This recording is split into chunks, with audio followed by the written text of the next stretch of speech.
नहमदुहु व नसल्ली अला रसूलिहिल करीम अम्मा बाद फ़अऊज़ु बिल्लाहि मिनश शैतानिर रजीम बिस्मिल्लाहिर रहमानिर रहीम। आलम इस्लाम की दो रियासतें खालिस्तन इस्लाम के नाम पे मारिज़े वजूद में आईं। एक रियासत 1400 साल पहले मदीना मुनव्वरा के नाम से सरकार दो आलम सल्लल्लाहु अलैहि वसल्लम के दस्ते मुबारक से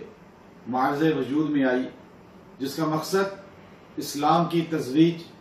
इस्लाम को तरक्की देना, इस्लामी अक़दार को आम करना और इंसानी मुआशरे के अंदर कुरान सुन्नत की तालीमात को फ़रोग़ देना था। फिर 1400 साल के बाद सरकार दो आलम सल्लल्लाहु अलैहि वसल्लम के ग़ुलामों ने, आप सल्लल्लाहु अलैहि वसल्लम के मानने वालों ने पाकिस्तान के नाम से एक रियासत का क़याम मारिज़े वजूद में लाया और उनका नारा ये था, पाकिस्तान का मतलब क्या, ला इलाहा इल्लल्लाह मुहम्मदुर रसूलुल्लाह। और इसके लिए उलमा इकराम ने, ज़ुअमा ने, अकाबरीन ने बेशुमार कुर्बानियां दी। मौलाना शौकत, मौलाना मोहम्मद अली जौहर, मौलाना अबुल कलाम आज़ाद, मौलाना हुसैन अहमद मदनी, मौलाना शेखुल हिंद महमूदुल हसन, मौलाना उबैदुल्लाह सिंधी और फिर कायद आज़म की मईयत में मौलाना अशरफ अली थानवी, हज़रत मौलाना शबीर अहमद उस्मानी, मौलाना ज़फ़र अहमद उस्मानी तहरीक पाकिस्तान में पेश रहे। हर मौके पर, हर जगह पर कायद आज़म का साथ दिया। यही वजह थी जब पाकिस्तान मारिज़े वजूद में आया तो पाकिस्तान का पहला परचम कायद आज़म मोहम्मद अली जिन्ना ने कराची के मकाम पर मौलाना शबीर अहमद उस्मानी रहमतुल्लाह अलैह उनके दस्ते मुबारक से परचम कुशाई करवाई और मौलाना ज़फ़र अहमद उस्मानी के दस्ते मुबारक से बंगाल के मकाम पर परचम कुशाई कराकर इफ्तिताह किया और ये साबित किया कि ये वो उलमा थे, ये वो तबका था जिसने कायद आज़म का हर मौके पे साथ दिया। दर हकीकत पाकिस्तान की रियासत मारिज़े वजूद उसी वक्त आ चुकी थी जब 1831 के अंदर बालाकोट के मकाम पर मौलाना सैयद अहमद शहीद रहमतुल्लाह अलैह और मौलाना शाह इस्माइल शहीद रहमतुल्लाह अलैह ने तहरीक आज़ादी की बुनियाद रखी थी और राजा रणजीत सिंह के मुकाबले पे दिल्ली को छोड़कर वहां से उस वक्त अपने मुजाहिदीन साथियों के साथ पंजाब की तरफ चल पड़े थे, जब बादशाही मस्जिद के अंदर गधे बांधे जाते थे, घोड़े बांधे जाते थे और सिख लोग मस्जिद के तकद्दुस को पामाल कर चुके थे और मुसलमानों को इस्लामी शिआर से रोका जाता था। तो सैयद अहमद शहीद और शाह इस्माइल शहीद वहां से चले और 1831 में ये तमाम इलाके फतह करते करते बालाकोट के मकाम पे शहीद हो गए। और उसी काफिले से जो लोग बचे थे, मौलाना ममलूक अली,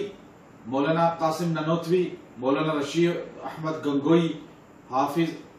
जामिन शहीद, मौलाना हाजी इमदादुल्लाह मुहाजिर मक्की, ये तमाम वो नुफूसे कुदसिया थे जो उस मार्के में गाजी बने और बाद में इन्होंने ही 1857 की जंग आज़ादी की दाग बेल रखी और फिर अंग्रेज के खिलाफ फैसला कुन जंग की। उसमें अक्सर शहीद हो गए, उनके मानने वाले शहीद हो गए, हाफिज जामिन शहीद हो गए, मौलाना हाजी इमदादुल्लाह मुहाजिर मक्की यहाँ से हिजरत करके मक्का मुकरमा चले गए, मौलाना कासिम ननोतवी रहमतुल्लाह अलैह ने दारुल उलूम देवबंद की बुनियाद रखी और इल्म के जरिए इनकलाब की कोशिश शुरू कर दी। और फिर उसी मदरसा के पहला तालिब इल्म, जिनको शेखुल हिंद महमूदुल हसन कहा जाता है, वो तहरीक आज़ादी की आगे बुनियाद मजबूत करते करते 1914 के अंदर गिरफ्तार होते हैं और उनके साथ उनके शागिर्द मौलाना उज़ैर गुल और मौलाना हुसैन अहमद मदनी ये भी गिरफ्तार होते हैं और माल्टा के जजीरे में 4 साल कैद काटने के बाद 1918 में रिहा होकर जब बड़े सगीर में आते हैं तो आपका एक ही नारा होता है कि आपस के इख्तलाफात खत्म करके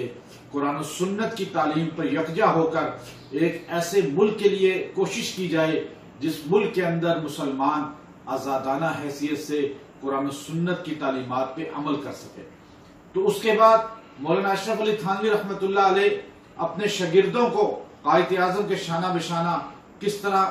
تحریک میں شامل کرتے ہیں، تو 1947 میں پاکستان معرض وجود میں آتا ہے، تو اس کا پرچم کشائی مولانا اشرف علی تھانوی رحمۃ اللہ علیہ کے تلامذ اور اساتذہ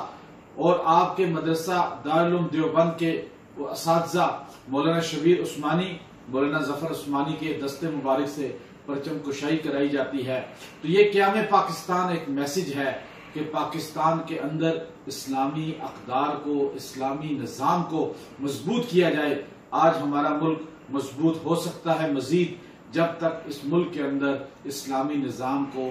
عام نہیں کیا جائے گا، عدالتوں کے اندر اور تمام جتنے بھی یہاں کے ہمارے ادارے ہیں ان کے اندر قرآن و سنت کی بالادستی نہیں ہوگی، امن نہیں ہوگا۔ وآخر دعوانا ان الحمد للہ رب العالمین۔